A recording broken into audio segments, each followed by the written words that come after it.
Hello everyone, today I will show you how to type unlimited characters on your fillable text box using Nitro Pro PDF Editor. Open your fillable PDF Nitro Pro PDF Editor and see this text box and type text here. And see this, you can type here, you can type here only 10 characters and other long. Now click on this form option, this menu bar, and select field option. Now click on this text field and press right button for mouse cursor and select properties option, and properties dialog box, select here option, and here you will find this limit of characters and uncheck here. Now select close and select hand option.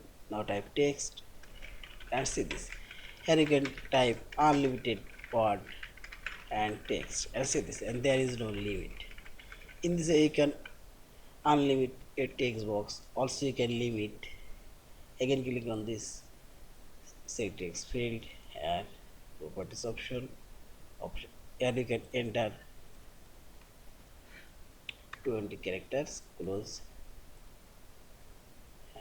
and see this, remove and type text and see this. Only here you can type 20 characters. Yeah, this is. Thank you for watching. Please subscribe, like, share and comments.